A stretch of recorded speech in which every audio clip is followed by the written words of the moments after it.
De ir al análisis, de tomar el pulso al mercado. Alberto Espelosín, gestor en Renta 4 Gestora, muy buenos días. Hola, buenos días. Bueno, lo primero quería preguntarle que pusiera sobre la mesa esa visión, ese pulso al mercado, ¿cómo lo ve? Bueno, la verdad es que en estos momentos existe bastante tensión con el tema de los tipos de interés. Yo creo que lo que tenemos que entender es que estando los tipos de interés en la zona del 5%, el 10 años americano, o el 20 años en la zona del 5,30 que llegó a tocar ayer, pues claramente es un competidor de los mercados de renta variable. Probablemente ya no existe prima de riesgo en esas cifras y bueno, pues esto tensiona mucho los mercados. Pero principalmente lo que más me preocupa es que exista un repunte de la inflación como consecuencia de que el precio del petróleo esté el Brent de forma sostenida por encima de la media de 200 sesiones, que está en $82, estará en 93 ahora cotizando, y que hubiera una escalada en las tensiones en Oriente Medio. Yo creo que es muy importante que se vayan atenuando la situación lo que están pasando estos dos países y especialmente también es necesario que no se involucre o que no haya una escalada, especialmente en el tema de Irán, porque geográficamente el tema del estrecho de Hormuz es la clave, ¿no? O sea, si el estrecho de Hormuz empieza a haber ahí cualquier tipo de conflicto, pues se paraliza una de las rutas principales del petróleo y podríamos tener pues una escalada del precio del petróleo más importante que haría que las inflaciones subieran. Y esto yo creo que junto con los tipos de interés en la zona que están abocarían a unos próximos 3 meses donde las economías probablemente entrarían en recesión.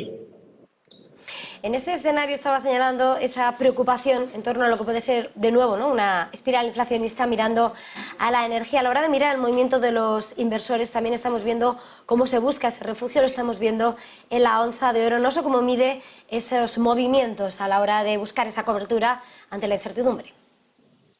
Bueno, en estos momentos de incertidumbre siempre el oro actúa como refugio. Estamos hablando de unos niveles en estos momentos de cerca de $2.000, pero la clave es que el precio del oro, para que sea sostenible este movimiento que ha tenido en las últimas semanas, sería que traspasara la zona de los niveles de $2.070.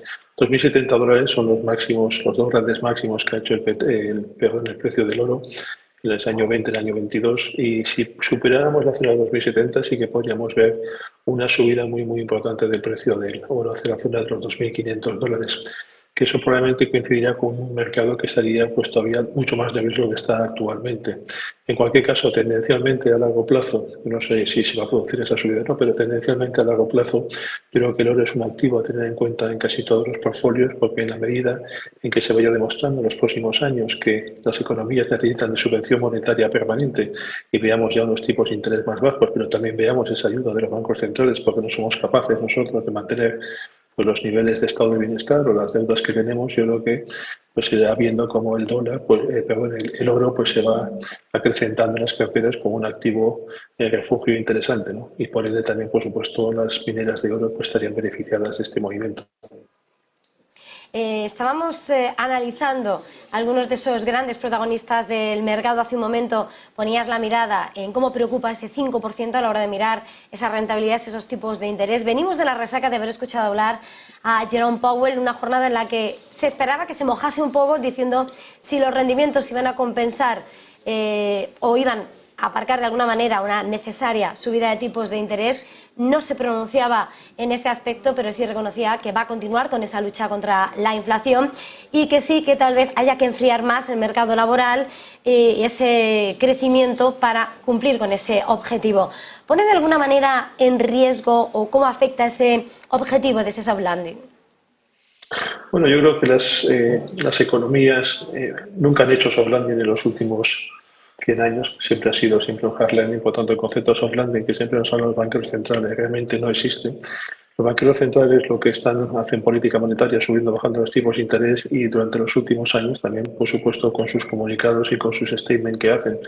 Yo creo que Jerome Powell ayer lo que dijo tiene razón. Aquí el principal objetivo pues, es el tema de la inflación, pero yo creo que él tampoco siente esto, en la medida en que de una forma u otra creo que tiene que empezar a dar mensajes de que realmente la economía no puede aguantar con tipos de interés tan altos. Y yo creo que hay que ser bastante precavido en este aspecto, ¿no? Yo no confiaría tampoco mucho en que los bancos centrales dieran un mensaje perfecto, pero lo que lo tengo yo muy claro es que una economía con americana, con el 10 años en el 5%, con el 20 años en el 5,25%, con 34 trillones de deuda, que venimos básicamente de 10 trillones de deuda en la época de Lehman Brothers, pues es muy complicado que una economía y con un déficit fiscal del 6% que aguante mucho tiempo sin que nos dé un susto, ¿no? Por tanto, yo creo que los bancos centrales van a empezar a manifestar claramente la pausa de subidas de tipos de interés. Yo, de hecho, diría que en Estados Unidos creo que ya no van a volver a subir los tipos de interés y lo que tiene que suceder es que poco a poco pues volvamos al tipo de interés de largo plazo normalizado, que tiene que correlacionar en el largo plazo con el crecimiento de la población y con el crecimiento de la productividad, es decir, con el crecimiento potencial de la economía. Y la población aproximadamente va a apuntar a un crecimiento de 0,5 y la productividad 1,5. Es decir, el potencial crecimiento del PIB americano es del 2%. Y si conseguimos una inflación es del 2, pues un tipo entre el 3,5 y el 4% en 10 años sería lo razonable, pero no el 5%. Por lo tanto, yo creo que hay que enfriar un poco las expectativas de tipos para no tener pues un hard landing en vez de ese soft landing que nunca ha existido. La semana que viene, por cierto, antesala de la FED, sí vamos a escuchar al Banco Central Europeo. No sé de alguna manera qué espera el discurso que pueda poner sobre la mesa Lagarde de cara a los movimientos de la institución europea. La verdad es que el Banco Central Europeo tiene una tarea más complicada que la Reserva Federal, básicamente porque a expensas de que repunte la inflación en Estados Unidos, la generalidad subyacente en Estados Unidos están por debajo del tipo de la FED, mientras que en Europa tenemos claramente las inflaciones generales subyacentes por encima del tipo del Banco Central Europeo.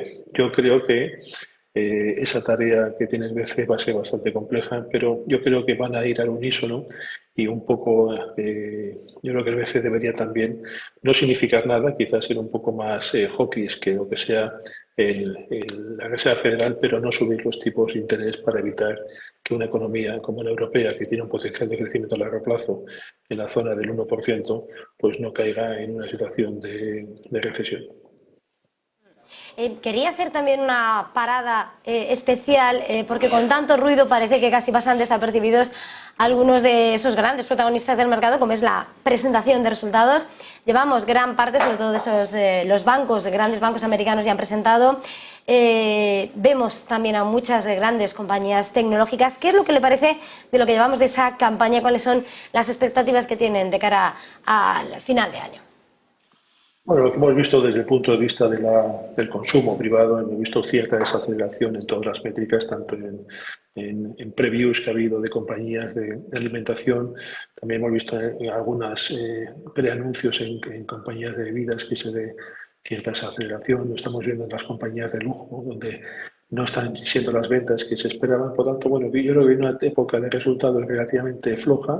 En los bancos, bueno, yo creo que vimos ya lo que pasó con Bank of America, ¿no? Ha publicado pues, unos resultados, pero que si metiéramos las pérdidas potenciales por el mercado de bonos, pues serían cifras de unas magnitudes enormes, ¿no? Que es otra de las razones también para que la FED y el Banco Central pues tienen que tener cuidado en la medida de proteger el riesgo sistémico del mercado, ¿no? Por lo tanto, bueno, yo creo que los bancos todavía van a presentar buenos resultados, que el principal problema es la valoración que se puede hacer de los bonos y también yo creo que cierta desaceleración del crédito que estamos empezando a ver, como hemos visto algunos datos esta semana, como las aplicaciones de hipotecas están en mínimos históricos y bueno, pues deberíamos tener en cuenta que la campaña de resultados yo creo que nos puede poner otra vez el foco en algunas oportunidades importantes. En el mercado realmente estamos en 4.050 en los 250 porque y venimos de niveles de 4.400 porque el mercado sabe que va a haber cierta desaceleración de beneficios en la última parte del año. Pero vamos, cualquier caída de los 250 por debajo de la zona de los 4.000 puntos en términos de valoración comparativa con Estados Unidos está francamente Europa y sería creo que una buena oportunidad para ir poco a poco tomando posiciones. En España queda mucho por delante. El pistoletazo de salida, sobre todo del IBEX 35, venía de la mano de Bankinter, que batía previsiones. No sé cuál es la expectativa que tienen mirando al sector bancario. Bueno, el sector bancario por el momento todavía tiene un potencial de beneficios importante por la subida de tipos, pero poco a poco vamos a ir viendo en las cuentas de resultados de los bancos pues esa desaceleración de demanda, especialmente en términos de crédito, ¿no? Y luego habrá que estar muy atento pues a todas las operativas de mercado que no se han producido pues quebrantos por la cartera de bonos, la cartera de acciones. Entonces al final, bueno, yo no estoy muy preocupado por los resultados de los bancos. Sí que estoy mucho más preocupado por el potencial efecto que tiene el comportamiento de los bonos en las cuentas de los bancos y sobre todo, y bueno, y esto es un tema que es muy relevante en la banca, lo importante es la financiación de los bancos. Entonces, si se producen fugas de depósitos, yo creo que esto no es bueno, como ha pasado en Estados Unidos. Y creo también que esto es un apunte, que creo que en España se va a empezar a incrementar el pago de depósitos para tener dijéramos, una financiación más sólida en la banca, ¿no? Esto a lo mejor podría reducir algo los márgenes en los próximos trimestres. Pero vamos, esto lo veremos quizás más a partir de abril-mayo del año 2024. Pues muchísimas gracias por volver a haber estado con nosotros aquí en Negocios Televisión. Alberto Espelosín, gestor en Renta 4 Gestora. Un placer, feliz jornada, feliz negocio, feliz fin de semana. Gracias a vosotros. Y nosotros en este punto vamos a acercar